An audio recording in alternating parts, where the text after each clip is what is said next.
Pernah nggak lu ngalamin momen yang nyakitinya halus tapi dalam? Entry lu pas, struktur kebaca, break of structure valid, retest kena, timing check up, lu senyum tipis. Lalu lu lihat satu kecil di pojok layar, lot. Dan lot lu nggak cuma masuk, dia ngamuk. Belum sempat harga tarik napas, floating udah bikin jantung main drum solo. Belum sempat struktur invalid, tangan lu udah keringetan. Dan akhirnya SL datang. Padahal arah bener. Nah bro, malam ini kita bahas yang sering banget kejadian tapi jarang diakui. Bukan salah chart, bukan salah strategi, bukan salah market. Tapi salah cara kita masukin tenaga ke dalam kapal. Santai dulu, kita ngobrol pelan. Ini bukan sesi marah-marah, ini sesi sadar diri. Secara teknikal, entry yang pas itu biasanya muncul setelah ada konfirmasi struktur. Misalnya harga bikin higher low baru, lalu break minor high. Atau setelah liquidity sweep dan muncul displacement yang jelas. Secara teori itu valid, masalahnya market itu hidup. Setelah entry valid, harga jarang langsung lari tanpa napas. Biasanya dia retrace tipis, kadang retest lebih dalam, kadang ambil likuiditas kecil dulu sebelum lanjut. Di time frame kecil seperti M1 atau M5, retrace kecil itu normal, bahkan sehat. Tapi kalau lot lu terlalu besar, retrace sehat berubah jadi tekanan mental. Floating minus 0.2% di chart, tapi minus 10% di akun. Chart bilang, ini wajar. Akun bilang kita dalam bahaya. Akhirnya apa yang terjadi? Lu close manual sebelum SL kena. Atau lebih parah, lu geser SL makin jauh karena takut salah. Dan lucunya, setelah itu harga jalan sesuai analisa awal. Kenapa ini sering terjadi? Karena risk exposure gak seimbang dengan volatilitas. Kalau ATR lagi lebar, pergerakan wajar bisa lebih dalam. Kalau spread lagi melebar, noise makin besar. Kalau sesi market lagi aktif, likuiditas grab makin agresif. Dan lu masuk dengan lot seolah market lagi tidur. Itu kayak lu masuk ring tinju lawan petinju profesional, tapi stamina cuma buat lari 200 meter. Masalah utama bukan entry, masalahnya kapasitas. Entry itu strategi, lot itu daya tahan. Banyak scalper pinter baca struktur, tapi nggak sadar mereka trading dengan tekanan psikologis tinggi karena lot kebesaran. Otak manusia itu unik. Kalau risiko kecil, kita rasional. Kalau risiko besar, kita emosional. Begitu floating minus terasa berat, fokus pindah dari struktur ke uang. Dan saat fokus pindah ke uang, objektivitas hilang. Sekarang kita pakai analogi bajak laut tua lagi. Bayangin dia lihat kapal musuh yang ukurannya seimbang. Strategi matang, angin mendukung, jarak ideal. Dia tahu ini bisa dimenangkan. Tapi sebelum berangkat, dia muat meriam berlebihan di satu sisi kapal karena terlalu pede. Begitu ombak datang sedikit aja, kapal miring. Bukan karena musuh kuat, tapi karena distribusi beban gak seimbang. Lot itu meriam. Kalau kebanyakan, kapal lu berat sebelah. Dalam kehidupan sehari-hari juga sama. Lu punya rencana usaha bagus, tapi lu taruh semua tabungan tanpa cadangan. Begitu ada kendala kecil, panik. Bukan rencananya yang salah. Cadangannya nggak ada. Secara teknikal, market sering melakukan apa yang disebut shakeout. Ambil likuiditas di bawah swing low kecil sebelum lanjut naik. Atau spike tipis di atas swing high sebelum turun. Kalau SL lu logis dan lot lu rasional, itu bagian dari permainan. Kalau lot lu agresif, itu terasa seperti pengkhianatan. Scalper yang matang itu bukan yang selalu tepat arah, tapi yang bisa survive sampai arah itu terjadi. Karena arah tanpa daya tahan itu percuma. Humornya gini bro, trader sering bilang gue siap rugi kok. Tapi begitu floating minus 3%, dia udah buka kalkulator, buka history, buka doa. Itu bukan siap rugi, itu siap drama. Kalau lu sering ngalamin entry pas, tapi SL duluan, coba jujur ke diri sendiri. Apakah SL kena karena struktur invalid, atau karena lu nggak tahan floating lalu keluar sebelum waktunya?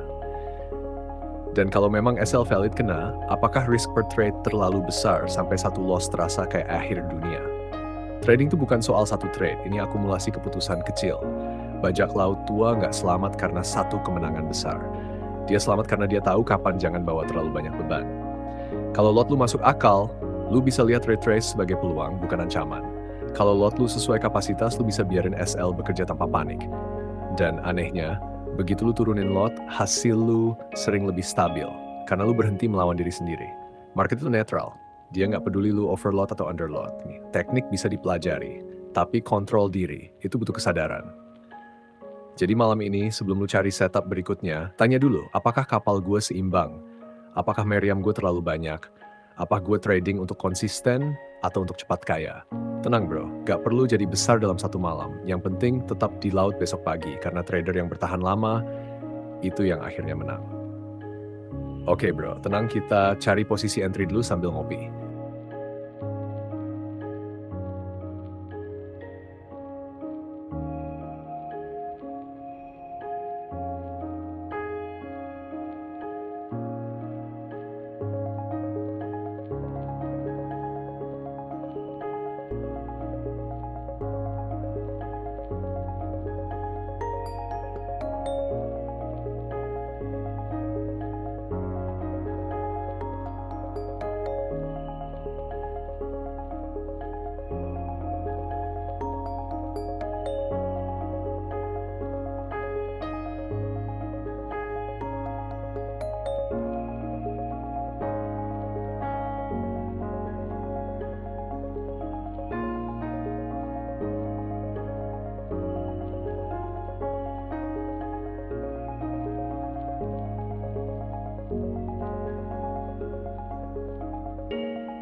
Bro, sebelum kita benar-benar tutup obrolan malam ini, gue pengen duduk sebentar.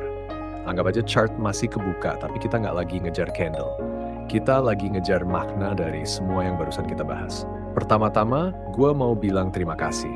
Terima kasih udah nonton channel ini. Terima kasih udah ngeluangin waktu lo, entah sambil santai, sambil lembur, atau sambil nahan floating yang masih kedip-kedip di pojok layar. Channel ini kita bangun bareng, pelan-pelan. Gak instan. Gak ujuk-ujuk viral, tapi konsisten. Dan semua yang gue omongin di sini bukan penghakiman, bukan sok paling ngerti market, bukan ceramah dari menara tinggi. Ini pembelajaran buat kita semua, terutama buat gue.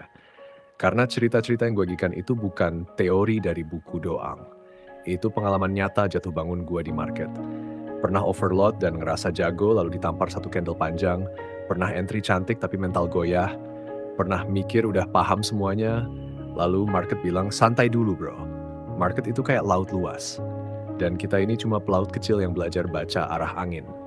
Bajak laut tua yang sering gue ceritain itu nggak lahir langsung jadi kapten. Dia pernah salah baca kompas. Pernah terlalu banyak muat ambisi sampai kapalnya hampir tenggelam.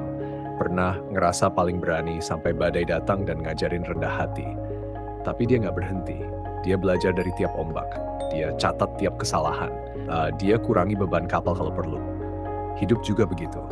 Kadang kita ngerasa udah di jalur yang benar, tapi ujian tetap datang. Bukan buat jatuhin kita, tapi buat bikin kita lebih matang.